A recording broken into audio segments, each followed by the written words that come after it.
Shalom semuanya, saya Ripka Zenrata dari kelas 12 MIPA. Kali ini saya akan membahas mengenai teknologi senjata, khususnya kapal selam, dan variasi teknologi yang saya bawakan adalah KRI Alunikasa. Kapal selam merupakan salah satu teknologi senjata yang dalam pengoperasiannya menggunakan beberapa teknik tertentu untuk dapat menyelam dan dapat mengapung. Salah satu teknik yang digunakan adalah hukum Archimedes, yaitu ketika suatu benda dapat mengapung di permukaan air ketika berat benda sama dengan besar gaya apung benda.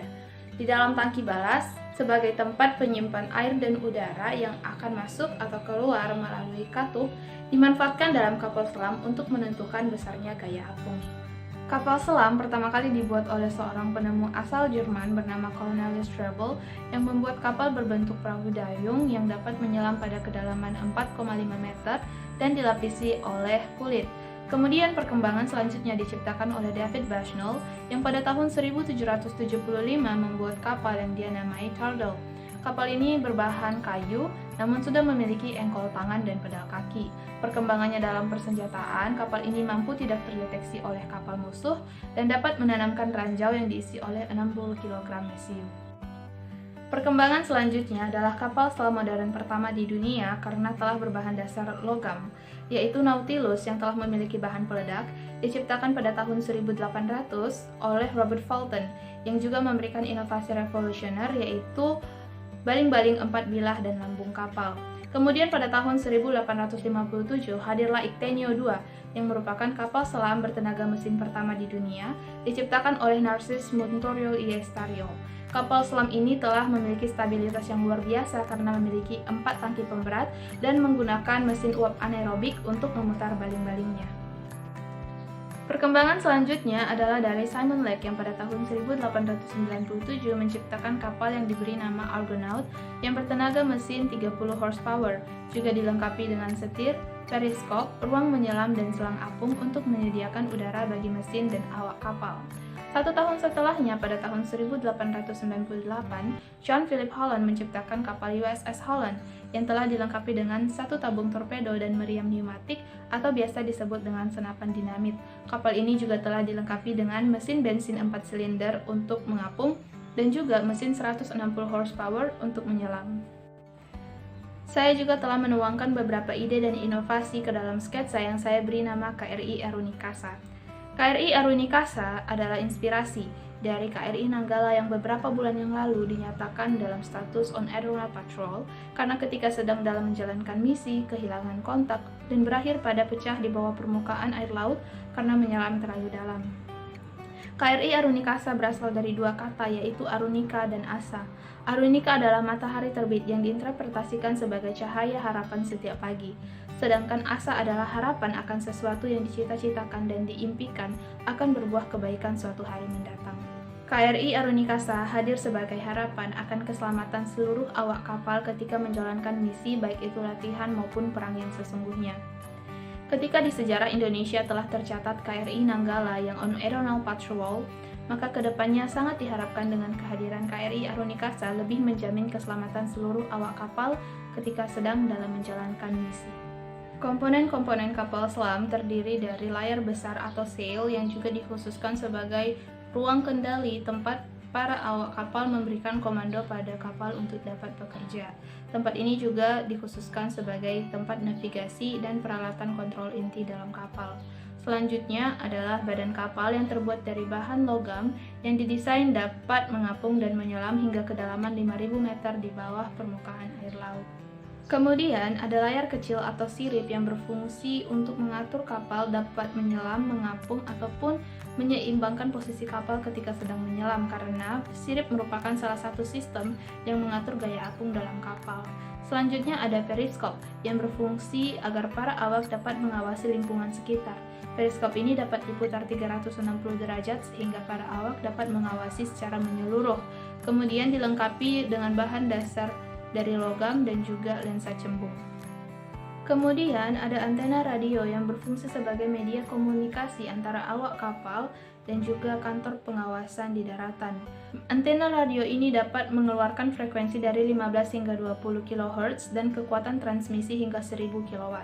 Pada kondisi buruk ketika kapal mengenali keadaan bahaya dari kapal dan lingkungan sekitar, maka antena radio secara otomatis akan memberikan sinyal bahaya pada kantor pengawasan di daratan.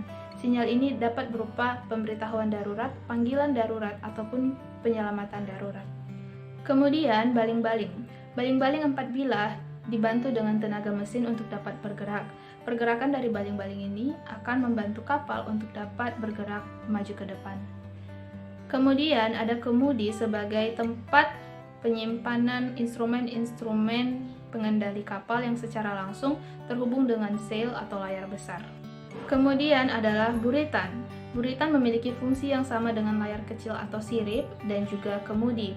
Secara vertikal, buritan ini menerima tekanan hidrostatis, namun pergerakan kapal dalam air dapat membuat tekanan tersebut menjadi stabil. KRI Arunikasa didesain sedemikian rupa sehingga dapat mengenali kondisi buruk dan bahaya baik dari lingkungan sekitar maupun secara teknis dalam kapal sendiri. Hal ini memungkinkan sistem pecah belah aman otomatis, yaitu ketika kapal telah mengenali kondisi bahaya, maka akan memberikan alarm peringatan bagi awak kapal berupa peringatan agar para awak kapal menggunakan pakaian selam dan juga tabung oksigen. Selama 10 menit ini juga, kapal secara otomatis akan menutup katup dan mengaktifkan kompresor udara di dalam tangki balas. Hal ini akan membuat udara masuk dan mendorong air keluar sehingga kapal secara otomatis akan berusaha untuk mengapung. Namun, jika pada kondisi tertentu kapal tidak sempat untuk dapat mengapung dan mencapai permukaan air, maka pada kedalaman yang disesuaikan, kapal secara otomatis akan perlahan terbuka atau terbelah sehingga membuka jalur evakuasi bagi awak untuk melakukan penyelamatan diri melalui menyelam dan berenang menuju permukaan air. Pada bagian depan kapal terdapat sonar atau dikenal sebagai sound navigation yang berfungsi untuk mengenali keberadaan kapal musuh maupun mengenali kedalaman lautan dengan mengeluarkan gelombang ultrasonik. Kemudian ada gudang senjata yang berfungsi sebagai tempat penyimpanan senjata, misalnya seperti meriam kanon, torpedo, rudal penjelajah maupun rudal balistik. Pada bagian baterai merupakan baterai listrik sekaligus sebagai penyokong tenaga dan pemberat kapal. Kemudian ada pintu keluar dari bilik utama kapal, yaitu sebagai pintu darurat hanya digunakan ketika kapal mengeluarkan alarm peringatan selama 10 menit. Setelah melalui pintu ini, para awak dapat mengenakan tabung oksigen dan pakaian selam, kemudian menuju tangga darurat. Tangga darurat ini merupakan tangga yang menuju jalur evakuasi. Jalur evakuasi merupakan jalur terdekat dengan bagian pecahan kapal ketika melakukan sistem pecah belah aman. Jalur ini digunakan para awak untuk melakukan evakuasi mandiri dan menyelam secara berkelompok menuju daratan. Kemudian juga ada tangki bahan bakar yang biasa disebut sebagai reaktor sebagai tempat penyimpanan bahan bakar berupa uranium alami hasil tambang dari tanah. Kemudian ada tangki balas yang berfungsi sebagai sistem utama menentukan kapal dapat menyelam maupun mengapung, karena tangki balas berfungsi untuk menyimpan udara maupun air sebagai pemberat dari kapal selam. Bagian tangki balas juga dilengkapi dengan kompresor udara untuk menghasilkan udara bertekanan tinggi dan stabil.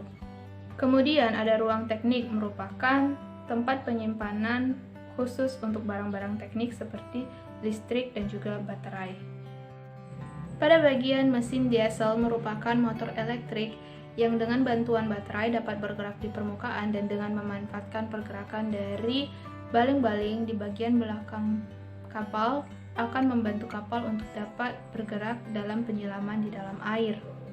Kemudian pada bagian mesin tenaga penggerak merupakan bagian dari mesin diesel elektrik yang berfungsi untuk menghasilkan panas bagi mesin hasil dari pembakaran bahan bakar. Bahan bakar di sini merupakan campuran solar dan juga udara yang dikompresi yang berasal dari kompresor udara. Bagian terakhir adalah ruang kendali ataupun ruang kemudi, yang merupakan ruang khusus para awak dapat mengendalikan kapal. Juga pada ruangan ini, para awak dapat menggunakan periskop maupun antena radio untuk dapat berkomunikasi dengan kantor pengawasan di daratan. KRI Arunikasa merupakan kapal perang Republik Indonesia Arunikasa sebagai kapal militer yang melakukan beberapa misi, misalnya seperti perang, penyelamatan darurat di bawah permukaan air, laut, dan juga pengawasan terhadap batas-batas wilayah negara. Hadirnya KRI Arunikasa diharapkan sebagai harapan bahwa kedepannya kapal perang dapat lebih menjamin keselamatan dan keamanan para awak kapal. Sekian video dari saya, terima kasih, Tuhan Yesus memberkati. Shalom.